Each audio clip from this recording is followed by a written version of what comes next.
Welcome to the Market Me podcast with your host, Mike Mall. Each episode of Market Me deconstructs real campaigns for actual businesses to improve their marketing efforts. Mike is the founder of Social Media House and a digital marketing consultant who teaches marketing strategy to executives and their teams from small business to Fortune 500 companies. Let's get started.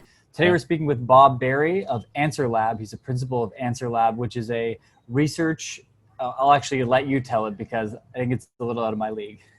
Okay.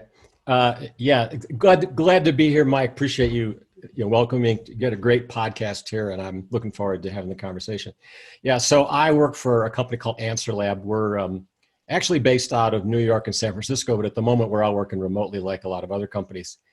Answer Lab is focused on user experience and user research and really understanding all the different ways that businesses and individuals and companies interact with one another and how all that happens online in interactive ways. And we do a lot more beyond interactive, of course, these days with everything that's happened with the virus and the economic impact of that. Then obviously there's a major shift to online, so that's become a pretty big deal.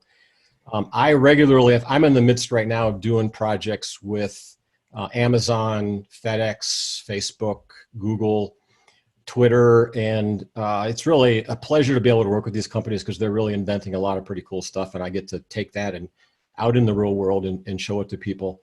My background goes way back. I've been doing this for decades, and I've been involved with a lot of different types of user experience and a lot of types of interactive systems as they have evolved over the years.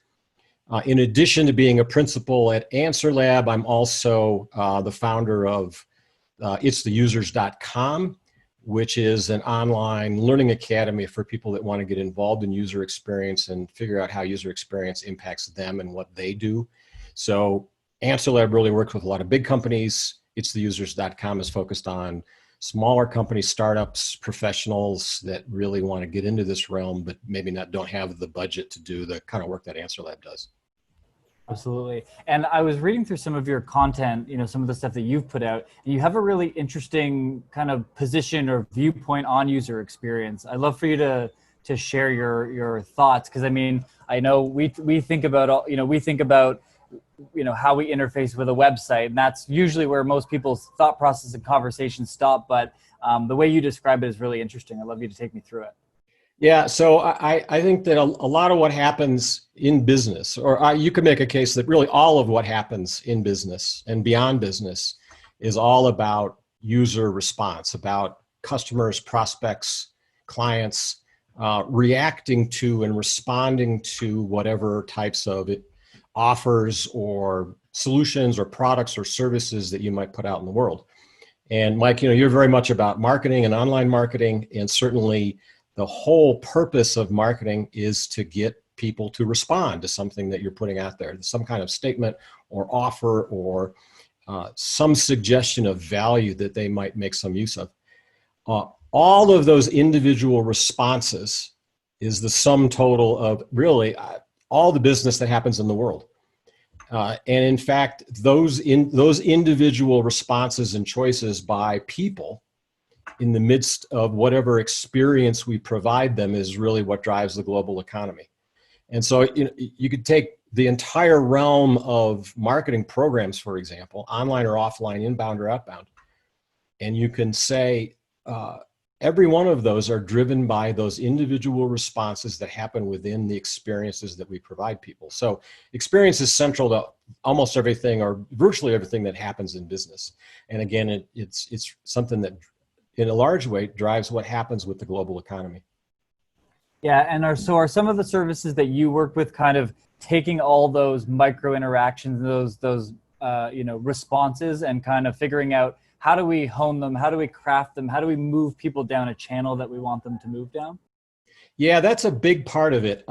So we do, I appreciate that you brought up earlier that this whole realm really, what I do really goes beyond what we traditionally would think of as usability or even user experience, because we do a lot of work around the human side of who all these people are that are making all these individual choices, all these people that we're trying to get to respond.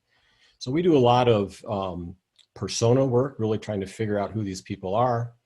We do a lot of journeys to understand a day in the life, again, whether they're B2B, whether they're individual consumers in B2C or whether they're businesses in B2B.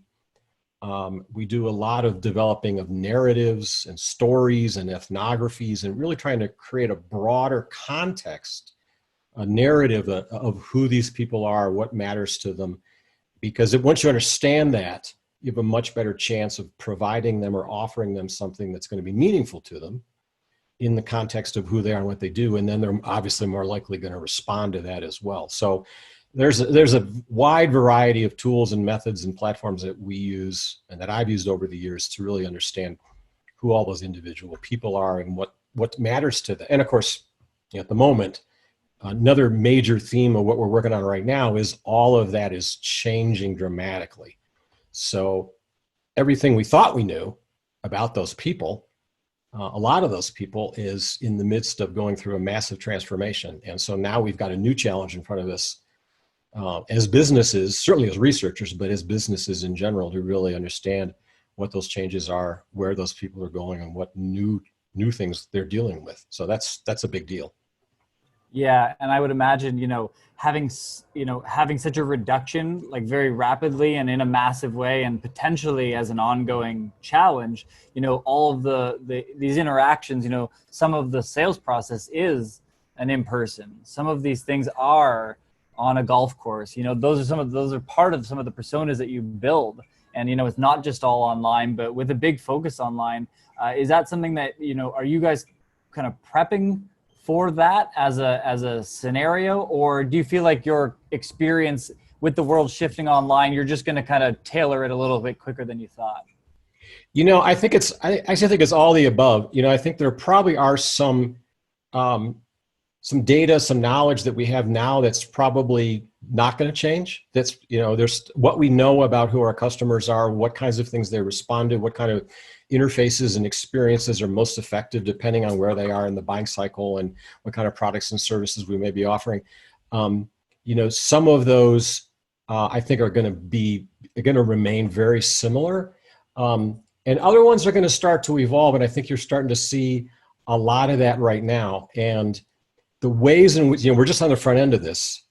I heard it described the other day as this is just the first inning. So this is just the beginning of the game, and we have a long way to go. And so, I take, for example, probably a major area from a marketing standpoint that's going to be really critical to pay attention to is data. So in our marketing programs, we rely so much on just at a very basic level, email addresses. Now, over the years, we've built up a tremendously rich set of data beyond that around individuals and businesses, et cetera. But even start with something basic like email, with a significant portion of the workforce now either not fully employed or unemployed, or companies that are transitioning to new business models, or companies that have cut way back on spending, how many of those emails are still valid? And are we going to have to, reconfirm what they are? And then again, what we know about customer needs and interests and what kind of customers they have and what kind of solutions they're providing. A lot of the basic marketing questions, I think at this point, in a lot of cases, we may not know how valid that data is anymore. So we've invested a lot in those data sets over the years, but we may have to do a lot of work now to revalidate them, or in some cases even rebuild them, because there's so much change going on. Yeah, that makes a ton of sense. And so, being that I love that you have a perspective that's very unique in that, you work with a lot of the people in the early stages at a program level, and then you work with a lot of big companies, and you've got, a wide breadth of experience with that. What are you seeing that some of the bigger entities are doing now that smaller companies should start to think about or could start to deploy for themselves? Well, so I think a lot of the principles that have applied for a long time are still true. So having a passion for knowledge, having a passion for the voice of the customer, a passion for progressive research, constantly building that knowledge base and learning who these people are. That's always been true, and that's now even more true. Being able to measure multiple touch points. So we talk about omni-channel, which is, I can share an example of a big omni-channel project that I've done that was made pretty significant business impact. But omni-channel just says, you have to really understand where your customers are and all the different ways that they intersect or touch your business. And you have to measure all of them, and you have to understand all the transition points. So that could be web, it can be email, if you have a call center, if you have a sales force, if you have, if you do social media, in every possible way that your customers touch you, it's important that you have to have a comprehensive way to look at all of those, because you don't want to lose somebody when they're moving from one of those touch points to another, or you don't want them to get confused when they get one message in one of those touch points and a different message, different, or something that they don't expect in another touch point. So that's just another example. So it's one of the things that the larger companies are doing right now is they're actually increasing their investment in online. And that probably doesn't come as a big surprise, because so much business is shifting there. E-commerce systems are exploding. Use of social media is exploding. And while there are major segments of the economy that are actually in rapid decline, obviously there are others that are really thriving in this shift to all digital. So a lot of companies are increasing investment in those systems, those online virtual systems, whatever those might be. They're increasing investment in user experience and research and developing and coming up with new innovations as well. It's not just making better what they already have now, it's actually innovating. And they're having, in many cases, to decide, what does digital first mean? So certainly as we all go and work remote, then teleworking now is a major new challenge that a lot of us and a lot of companies are having to deal with. So that's an example of digital first. If to function as a company, we're going to have to figure out how to do everything that we do now through a computer screen, which for some companies, they're used to doing that. Other companies, it's going to be obviously a major challenge.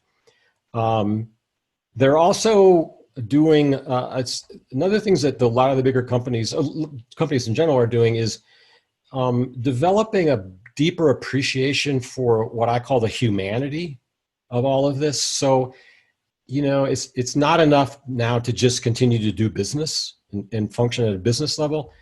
There's a level of sensitivity and care and concern now because people are obviously going through some really tough times, whether it's because of the virus or because of the economy or all the side effects of all of those. So there's just kind of a slowing down and listening more, really understanding people's individual situations more, taking that into consideration, just being more sensitive to what people are dealing with as human beings. That's another big part of this. Yeah, I think one thing I'm curious about, and I've had the conversation because I believe, I'm looking at it from a marketing lens, and I believe that the idea of building real community amongst not only your team and employees, but also your customer base, and letting them, connect with each other, and you connecting with them on a more like one-to-one and meaningful touch point level. I think there's going to be a big shift towards that, because I think there's always that everyone wants to find new customers, and I get it. That does make sense. But oftentimes there's the people that have already paid you something who are way more likely to open their wallet again to you. And I think companies are now trying to start to go back and say, hey, maybe if we, engage and build meaningful relationships with these people, maybe it would be, I think they're starting to see that light. Do you think community is going to be a big thing that you guys are working on? Yeah, actually, I'm glad you brought that up. What we're seeing too, another way that the companies are innovating is they're becoming more community involved. So when you buy a product or sign up for a service, that they'll make a contribution to a local food bank, or they are donating. Especially if they provide online services, they may provide free access to schools. They may provide major discounts for healthcare workers, to try to support those frontline people that are sacrificing so much for us right now. So there's a lot of examples of companies that are stepping up and seeing where the need is. And it may be completely independent of their business model and the product or service that they have, but they're reaching out to their communities and trying to find ways to be supportive.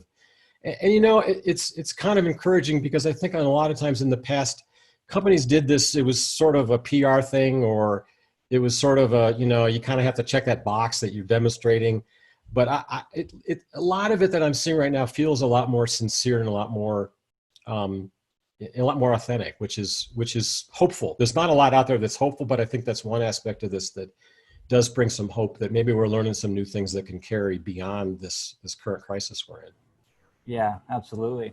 So I'd love you to walk me through. So somebody who is, you know, hearing this for the first time, or who's discovering, you know, you or your content, if I've never really put thought into my persona and who this person is and how to kind of craft just a framework to craft some of these ideas, how would you walk someone through that process? I mean, obviously you have a program that exists for that, so that is an option. But if somebody's kind of curious, we've piqued their interest in, hey, maybe I should learn more, maybe I should try and figure out how to use data or personas to improve my sales and my experience, how would you go about getting someone to start that? So over the course of my career, I've done this in a number of different ways. So you can do it on almost no budget. And so it's a matter of finding those people who you believe are your customers. And if you have any kind of business at all, you should be able to uncover some collection of those people pretty readily. And you can set up a very simple process of interviewing them, or using some of the very low cost or free tools out there to survey them. And so, like, for example, Google Forms is one that you can use for free, and you can easily create a simple survey and send that out to customers. And then there's all sorts of other tiers of more complex, you know, Survey Gizmo, Survey Monkey, and just developing really basic interview forms. So start there. You don't have to have a massive budget. You don't have to make this a giant project. Just figure out what questions you need to ask and who you need to ask them of, and start doing that on a regular basis, and get a lot of your people involved, depending on the size of your organization, and start to build that into your culture.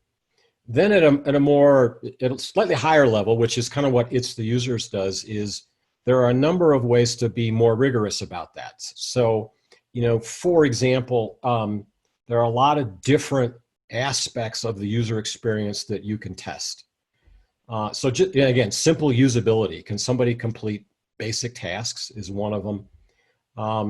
You know, another one is useful. So usable is one, useful is another. Your product or your service or your message or your offer, whatever, does it actually mean something to somebody? Is it relevant? It might be very usable, but is it useful? Also, this aspect I talked about with the different touch points, at some point you can start doing what we call omni-channel. You can start now examining different ways that your customers and your clients interact with you. One of the ways that I've developed over the years as well, which is very effective, it's what I call the experience. And so what we try to do is put customers in a situation where they're real-time interacting with whatever it is you're putting out there. And it could be a marketing program, it could be social media, it could be software, an app, a website, whatever. And the client then, or you can do this for yourself as well, you actually experience it along with them. You actually follow their journey through whatever that interactive thing is that's supposed to do. And you experience what they experience as they experience it. And there's a lot of ways to question them and observe what kind of responses that they have. And you develop an affinity for what a real human being has to go through to interact with whatever you're putting in front of them. And that experience can really reveal a lot. And then then you get into a lot more in-depth processes around how do you then take all that information, fold it back into the organization, make changes to your app or your website or your software, and then test again. And that's another thing that the big companies do. It's not, testing is not an event. All of this is a process that they do it's constant. It's just embedded in their culture. And that's, now we're starting to get into some of the higher levels, some of the more advanced ways that customers and clients do this. And again, it starts free. You don't have to pay a dime, and it goes all the way up to very expensive, high-end research methodologies that we use with the best brands in the world. And there's a lot of different ways to do that too. Awesome. That's a great insight. And so I think my biggest takeaway is, if you're not currently creating a feedback loop for yourself, if you're not currently asking your clients about the things you need to know about, what you've delivered or how they're experiencing you, start, ask the questions that you want to know. Because I think, and I've experienced this within organizations that didn't believe in it, who thought no one's going to respond, and then people that are really adamant with it. And it's amazing what consumers they will get back to you, and they'll tell you what they like, and they'll tell you what they don't like, pretty openly. But if you don't ask, and if you don't take that step, you're never going to know. And then you're kind of shooting in the dark from the standpoint of, am I giving this person, a prospect, somebody who's coming into our ecosystem, a good experience towards working with us? And It's important.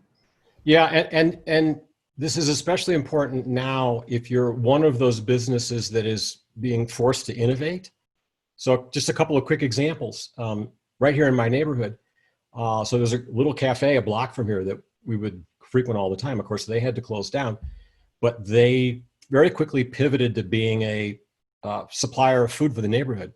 So they've got suppliers that bring them fresh produce and meat and dairy and everything, a lot of perishable kind of stuff. And so they set up a website where you could order all that stuff. So they pivoted from being a cafe to being a food supplier. And they had this whole online ordering system, and they built this way to make sure there were only like 1 or 2 people in the store at a time, and everybody's wearing their masks. And then another example is a construction company that used to do, it's construction, they do home remodel. They created a way of doing everything in video. So they'll show you how to take your phone, walk around your house, and video all the stuff that you want to have done. They'll come back to you with video examples of materials and designs and how they actually do the work. So they've now changed their face-to-face, hands-on to this whole video infrastructure. But as businesses, and those are just a couple of real small business examples, as companies do that, you're going to have to test that stuff. You're going to have to put it in front of your customers or your users, make sure it works, make sure it's useful, make sure it's relevant, make sure they know how to interact with it. Just if you're going to make all that investment, then make sure people know what to do with it. And again, for some of these companies, it's survival. If that new thing that doesn't work, they're out of business. So it's really critical that as these innovations come along, we can figure out how to put it in front of people and verify that it does what it's supposed to do.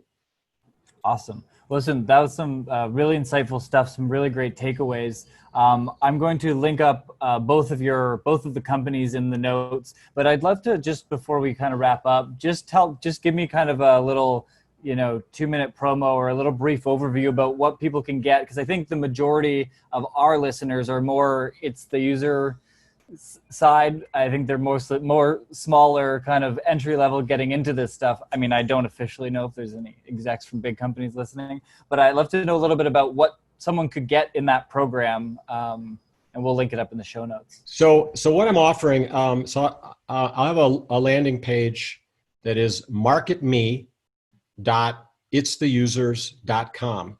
And if you go there and sign up, we have a very extensive, this is from itstheusers.com, of course. There's a very extensive library of how to get started in all of this. So it's everything I've just described and much more. It's a total of about 6 different ebooks and full-length courses, and we offer that for free.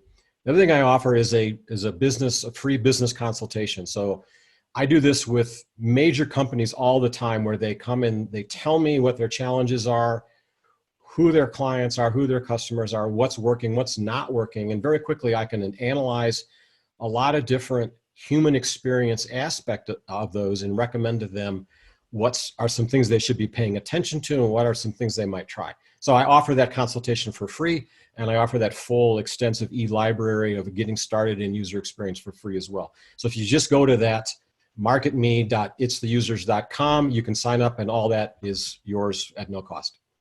Amazing. That was way better than I thought it was going to be. Well, listen, thank you so much for the insights. It was a pleasure speaking with you, and have a great day. Mike, thanks a lot. Take care. Stay safe.